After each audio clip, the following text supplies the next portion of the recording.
Hello, my name is Carol Miller, and I just want to thank you for coming to see my video today. I pray that you watch it in its entirety because I just want you to hear what I have to say about grief when we've lost a child. This is something that is not strange to me because I've lived through it. And so I'm here now to help someone else out there in this vast world on the web through their trials and through their grief. I will begin my story with telling you this is not rehearsed. This is me talking. I've not got any scripts wrote down. It's just me talking to you from my heart, sharing my innermost details and feelings with you because I want to help others. So, my late husband and I met in 1992. Or we married, actually. We met in 90. And we married in 92.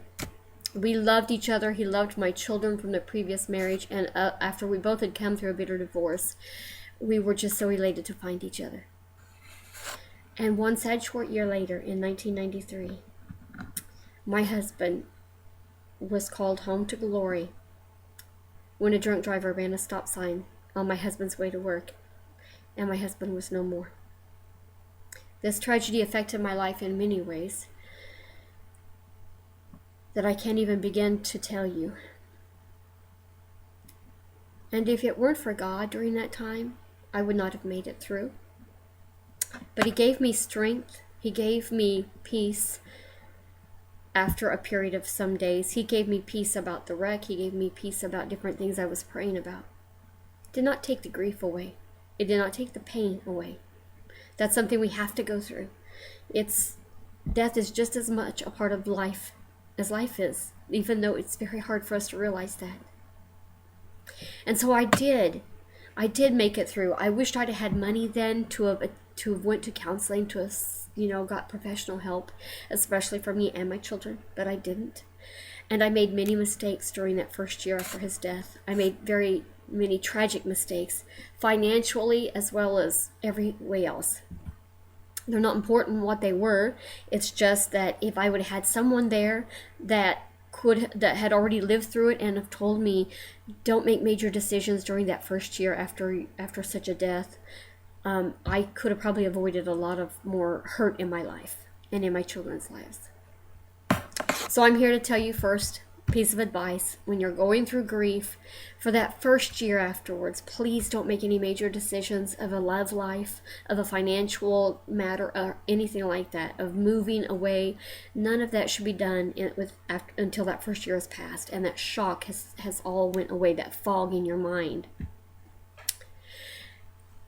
And then 12 years later, in 2005, the worst news a parent ever could have, and the one that they always dread, came knocking at my door.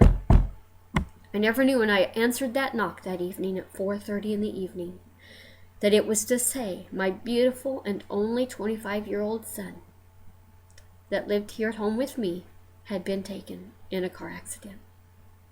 He instantly was gone, and he was no more.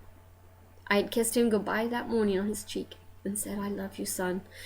And he said, "I love you, Mom." And he was out the door.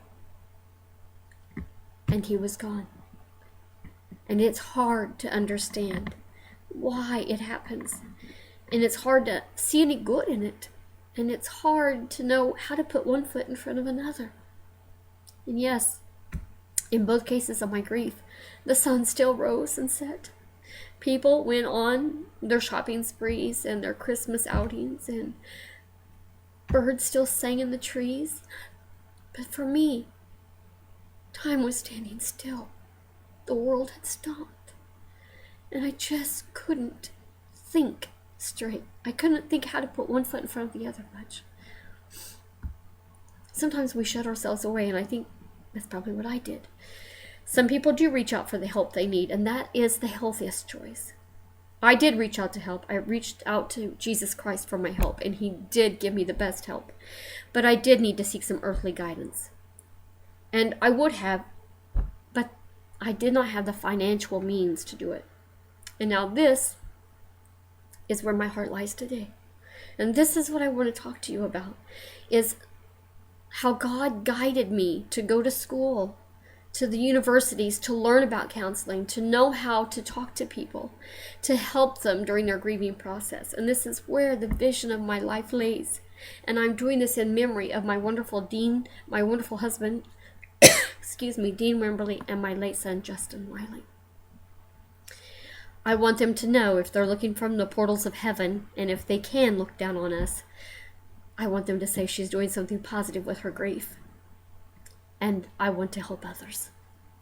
You know, when we enter a grieving process, the first step is the shock. The shock that one second we had these people in our life and the next second they're gone. And we're never going to see them on earth again. And it's such a shock to our mind, to our body, to our whole immune system.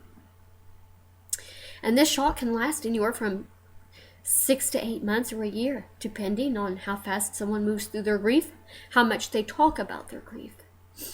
I talked about my grief a lot. That helped me. My daughter said one time, you talk a lot when you go to the grocery stores and you tell everybody about, you stop people and in the course of your conversation you say, I lost a son or I lost a husband. And I said, yes. And I do that because it does not seem real to me. And I want it to become real. I want it to become permanent in my mind. I don't want to wake up in mornings thinking that they're still here when they're not.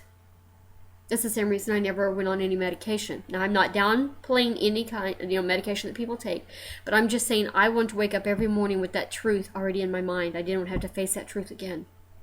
But we all have to make decisions that is right for us. When we lose a loved one, some people told me, put away all the pictures of your loved one.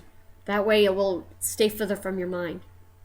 Other people said, make a shrine in your home of your son. Put, everywhere, have your son's pictures. Talk about your son, only your son, and make him this pivotal thing in your life. And I found that I had to have balance in my life. I did make a memory table in my dining room of my son, and some of the things, his favorite things, like his golf balls and pictures that he liked, pictures that he'd drawn and stuff, things like that. And they will be there till the day I die.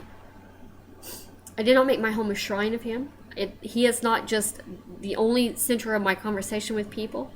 First of all, I had two daughters, and I wanted them and their children to feel special. I wanted them to know that I love them just as much as I did my son, and that I'm so happy that they were with me to help me through this process, and that I was here to help them. Because I had to remember also, I wasn't the only one affected by the grief. His father was affected, his biological father. His sisters was affected. Everyone that had came into contact with Justin, his best friends, we all were affected by this tragedy.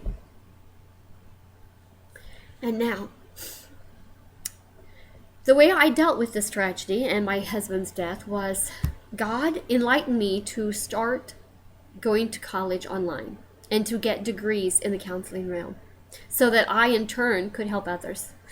This took me almost 7 years to accomplish.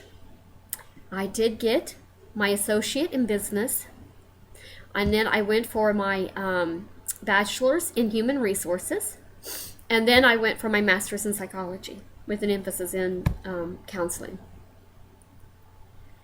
And now I'm also attending Christian University online, the Pastoral Counseling Center online, and the Sarasota Christian Counseling Academy, because I want to be able to touch anyone who calls me, not just those who are of the Christian faith, but also those who are of different faiths, those who maybe have no faith. I want to embrace everyone and to help everyone and to touch everyone's life. I will be in September prayerfully ready to step out into my role as a counselor. I will be available online, by phone, or by in person, face-to-face. And so my prayer at this moment is, I'm going to give my email address. I'm taking a bold step of faith here. My email address and also my phone number, because I want to reach people who are in need, people who are hurting. And all my services will be based on your income. So that's all I'm going to ask is proof of income once I start my counseling. But for now, I just want you to call me. There's no charge. I just want you to start talking to me. And then in September, that's when all my fees will be set up, okay? But I will assure you that only $25 to $30 per hour is the most I will charge right now, because I want to reach people who have a need. Of course, it's based on income. So if your income is $250,000 a year, I will be charging full price for that. But I just want everyone to be able to feel the love and passion I have for this, and to call me. I know the Holy Spirit is directing me, and He is saying there are people that's going to call to help you financially. There is people who is going to call because they need help from you, and you're going to be able to provide it because I was obedient in getting my education. So I hope I've enlightened you on a few points, and I just want you to know I'm here, and I'm waiting for your calls. I'm waiting for your email messages, for anything. I am here for you as you go through the valley of tragedy. Don't go it alone. Don't do it like I did. I mean, turn to God, yes, but don't stay holed up in your home and not talk to anybody because you're trying to deal with it in your own time. Talk to me and let me help you on this journey that you have embarked on, not by choice, but because death is as much a part of living as life and birth is. And it's a hard thing for us to accept. But it's something that happens in some lives and some not. Some don't experience tragedy. I don't understand it. We'll never understand that. But I know God has an ultimate purpose for all of us. So thank you for listening to my video today. And if God lays on anyone's heart to call me, please do. If God lays on anyone's heart to help me, call me and let's set up something where you could help me financially get my office up and going. I would so appreciate that also. But just thank you for taking your time to listen to my video. And God bless you richly, and may He make His face to shine upon you.